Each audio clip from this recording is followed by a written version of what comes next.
Assalamualaikum warahmatullahi wabarakatuh. Kembali kita meneruskan untuk pelajaran yang ke-10 dalam menulis kisah hidup dan pengalaman pribadi menjadi buku memoir ataupun autobiografi.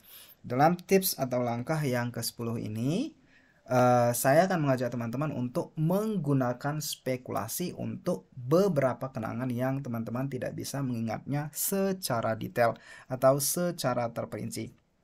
Nah, apa sebenarnya yang dimaksud dengan proses menggunakan spekulasi dalam penulisan cerita, kisah hidup, dan pengalaman pribadi?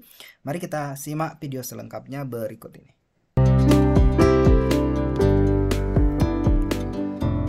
Dalam sebuah penulisan memoir ataupun autobiografi, tentu saja ada beberapa bagian yang tidak bisa diingat secara pasti. Artinya, ingatan manusia yang terbatas membuat banyak peristiwa dalam hidupnya tidak dapat diceritakan dengan super detail. Nah, karena Anda juga manusia, maka saya berasumsi bahwa Anda juga tidak mungkin mengingat secara detail semua kenangan Anda. Nah, bagaimana kemudian melakukan penulisan yang tetap menarik, tetap efektif untuk bagian-bagian yang tidak bisa kita ingat secara detail? Nah, ini adalah fungsi bagaimana spekulasi dapat kita tempatkan untuk melakukan penulisan dalam bagian ini.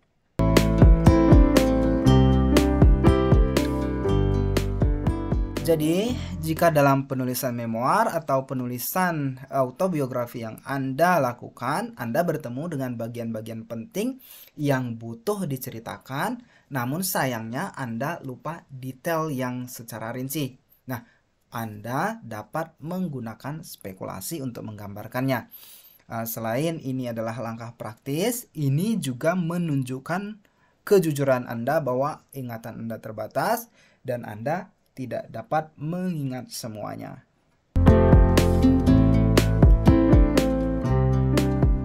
Nah, jika kemudian kita sudah bersepakat bahwa untuk menulis bagian-bagian yang kita lupa secara rinci dalam proses menulis memoir ataupun autobiografi, kemudian bagaimana cara melakukannya atau bagaimana cara mengaplikasikannya. Nah, ini adalah cara yang bisa Anda lakukan untuk memasukkan spekulasi dalam bagian-bagian yang tidak bisa Anda ingat secara pasti. Saya akan mengajak Anda untuk langsung lihat dalam sebuah contoh. Anggaplah Anda misalnya pernah mengalami hari yang buruk dalam kisah memoir ataupun autobiografi yang Anda tuliskan tersebut. Kemudian salah satu teman Anda menghibur Anda, yang pada saat itu membuat Anda terhibur. Setidaknya pada saat itu membuat Anda terhibur. Sayangnya, apa yang teman Anda lakukan ini tidak bisa Anda ingat secara persis. Misalnya dia menggunakan gurauan, menggunakan candaan, menggunakan apapun itu. Nah, Anda sebenarnya tidak ingat secara persis apa yang dia katakan. Tapi momen terbahaknya dan kemampuan teman Anda untuk menghibur Anda itu Anda masih ingat. Cuman persisnya apa yang ia katakan untuk menghibur Anda itu Anda sudah tidak ingat. Nah, untuk kasus seperti ini, bagaimana misalnya Anda dapat menggunakan spekulasi untuk menggambarkannya dalam cerita?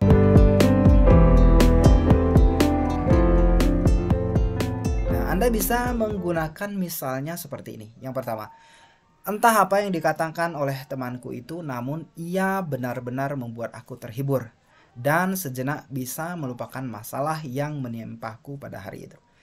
Atau contoh nomor 2, seingatku yang dikatakan oleh si, sebut nama teman Anda, adalah tentang humor remeh yang biasa ia sampaikan di kampung halamannya. Tetapi itu manjur, benar-benar membuatku dapat tertawa sekian lama. Nah, dari dua kalimat yang sangat sederhana ini substansinya adalah untuk mengatakan bahwa kita sebagai penulis memoir ataupun autobiografi tidak mengingat secara pasti apa yang dikatakan oleh teman kita itu. Nah, cara yang pertama kita jujur, kita tidak tahu bahwa apa yang dia katakan. Cara yang kedua adalah menunjukkan spekulasi, kira-kira dia mengatakan ini. Kalau tidak salah dia mengatakan ini. Jadi dengan dua cara ini Anda bisa memilih salah satu untuk menyampaikan apa yang sebenarnya tidak bisa Anda ingat secara rinci dalam penulisan novel Anda. Ini adalah contoh yang remeh. Nanti bisa jadi dalam penulisan novel Anda akan menemukan beberapa fakta yang penting yang harus Anda gambarkan dalam cerita yang sayangnya tidak bisa Anda ingat secara rinci. Nah, menggunakan spekulasi seperti ini dapat Anda lakukan untuk tidak melewatkan bagian yang penting itu, tapi juga dapat melangkahi kendala di mana Anda tidak dapat mengingatnya secara mendetail.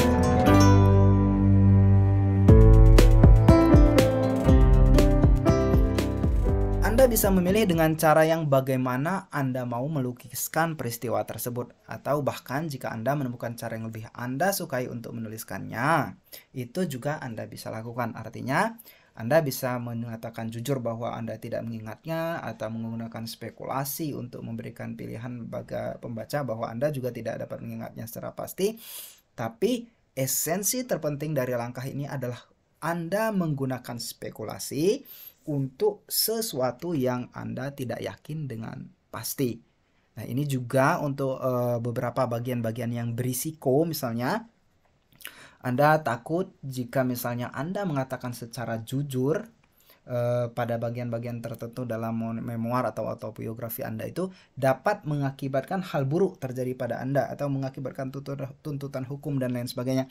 Anda juga dapat menggunakan spekulasi, ataupun cara yang paling mudah atau paling nyaman untuk melewati bagian yang sulit seperti ini adalah dengan menggunakan fiksi atau menggunakan deskripsi khayalan untuk kemudian menyampaikan pesan yang tepat dalam penulisan tersebut.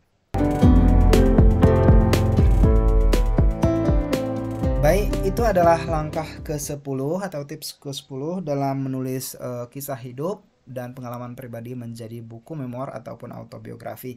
Jika Anda mengalami kendala dalam prosesnya, jangan ragu untuk menghubungi kami di Penulis Gunung ID. Selain bimbingan menulis, konsultasi menulis, Anda juga dapat menggunakan jasa kami sebagai jasa penulisan ghostwriter untuk jenis penulisan apapun, baik fiksi, non-fiksi, novel, biografi, dan lain sebagainya, bahkan untuk skrip film dan skrip video untuk YouTube Anda sekalipun. Terima kasih banyak atas segala perhatian Anda, mohon maaf atas segala kekurangan. Selamat berkarya, selamat menulis. Assalamualaikum warahmatullahi wabarakatuh.